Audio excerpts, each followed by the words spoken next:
Salut à tous, comme prévu on se retrouve un peu plus tard que d'habitude pour analyser la déroute de l'OM face à Nice et cette très lourde défaite 4-1. J'étais présent sur Football Club de Marseille juste après le match pour l'analyser avec eux, ce qui explique le retard de ce débrief. Je vous invite d'ailleurs à aller voir la rediffusion du live pour ceux qui l'auraient loupé. J'en parlerai plus en détail en outro, mais pour revenir au match, on va l'analyser en détail dans cette vidéo en parlant du contenu, des tops et des flops et des notes des joueurs. De votre côté, dites-moi votre ressenti sur la performance marseillaise, qui sont les principaux fautifs d'après vous, et est-ce que ce match peut être un tournant de la saison? Je vous attends en commentaire. On commence direct par la compo de départ, ça fait partie des éléments principaux de l'échec marseillais hier soir. Sampaoli qui a opté pour un 4-3-3, Lopez au but alors qu'apparemment Mandanda s'était préparé à débuter, a confirmé, une défense qu'on n'avait jamais vue dans cette configuration là, une charnière Balerdi Tchaleta-Tsar, Saliba arrière droit, Luan Pérez arrière gauche, Rongier en sentinelle avec un duo Guendouzi-Gerson devant lui, et devant on a un trio offensif, Payet, Milik, Under. On entre direct dans l'analyse parce qu'il y a quand même pas mal de choses à relever. La première chose c'est la défaite tactique, parce que oui, Sampaoli s'est trompé. Alors on va pas tomber dans le fameux Sampaoli out qu'on a énormément vu sur Twitter. Certes, il y a eu pas mal de matchs où Sampaoli a perdu la bataille tactique face à l'entraîneur adverse, ça y a rien à dire.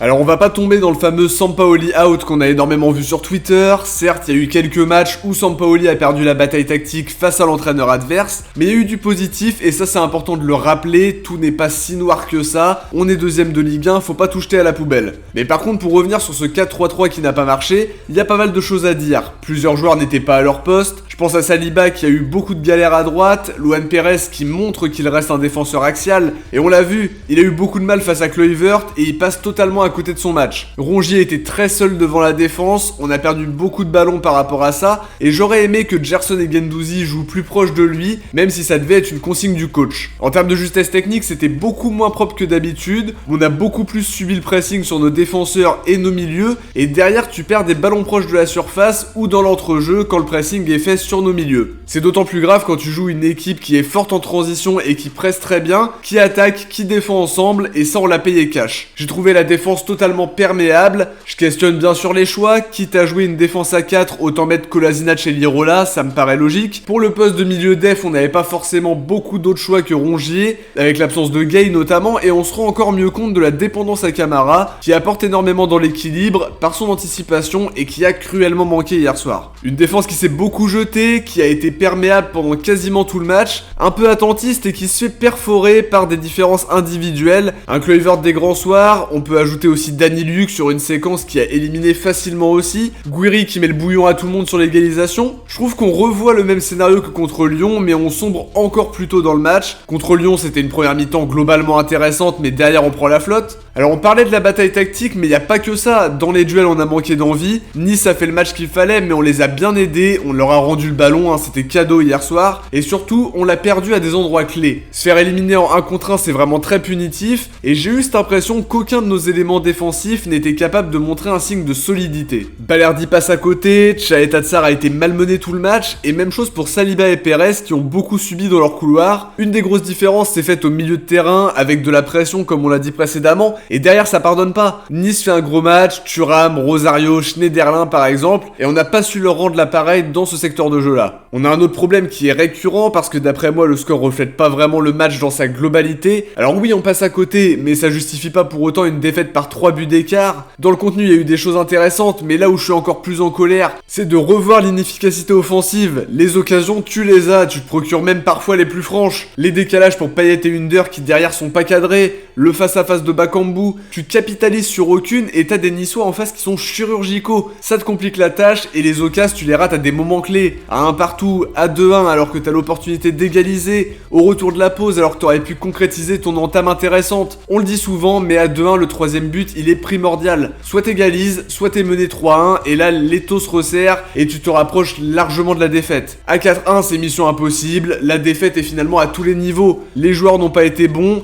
la tactique est pas bonne, les attitudes défensives n'étaient pas bonnes, inefficacité devant, Nice a très bien joué et a profité de nos brèches, mais c'est tout cet ensemble qui fait qu'on se fait éliminé, manque de réalisme, manque de solidité défensive, les individualités pareil, Lopez qui fait pas un bon match, Payet à gauche c'était pas impactant, Milik a disparu de la carte au fur et à mesure du match, Gerson et Guendouzi n'ont pas été les plus catastrophiques, mais faut quand même admettre que c'est loin d'être fou ce qu'ils ont proposé hier soir. On va enchaîner très vite sur les tops et les flops et vous allez comprendre pourquoi, parce que techniquement je vais même pas en citer, tout le monde peut rentrer dans la catégorie des flops, personne dans la catégorie des tops. Le principal flop d'après moi ça reste Sampaoli par rapport à ses choix plus que douteux au coup d'envoi, mais pour le reste et notamment sur les joueurs, je vois pas de flop qui sort du lot parce que tout le monde est réellement passé à côté. On passe aux notes, 3 pour Paul Lopez, alors sur le visuel vous voyez 4, mais entre temps je me suis trouvé un petit peu trop généreux parce qu'il a été battu à chaque fois, il passe totalement à côté. 2,5 pour Saliba qui a rendu une mauvaise copie à droite, évidemment à un poste bien différent de celui qu'il occupe. 2 pour Balerdi qui a été très mauvais, faut l'avouer. Entre mauvais placement et face à face perdu, il contribue à la mauvaise première période marseillaise sur le plan défensif. 2,5 pour Tchaeta Tsar qui a été en grande difficulté. Pareil pour Luan Pérez qui a pris l'eau sur son côté gauche à un poste qui n'est pas le sien non plus. Contrairement à ce que certains disaient à son arrivée, et même à Santos c'était un poste qu'il occupait très rarement. 2 pour Rongier esselé devant la défense, trop de ballons perdus et des difficultés à faire face aux transitions dans un rôle qu'il connaît très peu. 3,5 pour Gerson qui n'est pas le plus mauvais ce soir, loin de là. Il n'a pas su peser à l'image de l'équipe, mais il a été volontaire. On attendait un peu plus d'impact offensif. Ça reste quand même une mauvaise note pour lui, même si évidemment ça reste plus élevé que la plupart des autres. 4 pour Guendouzi qui a probablement été l'un des meilleurs. Alors ça reste très faible hier soir, mais il a aussi été volontaire, même s'il a quand même coulé avec le reste de l'équipe. 5 pour Under qui a proposé des choses, notamment avec un très bon début de match. On peut regretter le fait qu'il cadre pas son tir alors qu'il est en bonne position. Il reste l'un des moins mauvais ce soir et il a donné de très bons ballons qui auraient dû être exploités. 3 pour Milik, bien entré dans son match, il a disparu progressivement en étant encore très peu trouvé. 3 pour Payet, peu impactant, ce rôle d'ailier gauche ne lui a pas convenu du tout et l'enchaînement des matchs doit vraiment commencer à peser pour un joueur comme lui. Pour les remplaçants, pas de note pour Lirola qui a trop peu joué pour se prononcer, 3 pour Bakambu qui a l'opportunité de réduire le score mais qui perd son face-à-face, on l'a vu de moins en moins par la suite. On arrive à la fin de cette analyse les amis, j'espère en tout cas que ça vous a plu. Si c'est le cas, n'hésitez pas à nous faire vos retours en commentaire, à vous abonner pour avoir d'autres contenus de ce style. Avant de se quitter, je vous invite à aller voir le débrief de FCM auquel j'ai participé hier soir, le lien sera dans la description. Donnez-moi vos impressions sur cette première expérience. De mon côté, je suis très content d'avoir été invité, c'était vraiment un honneur pour moi d'être là-bas. J'ai pris beaucoup de plaisir à intervenir chez eux et je vous invite bien sûr à aller les suivre si c'est pas déjà fait. En tout cas, nous on va se retrouver très vite pour faire le tour de l'actualité de l'OM comme toujours. Bonne fin de semaine à tous, ciao, portez-vous bien et surtout allez l'OM.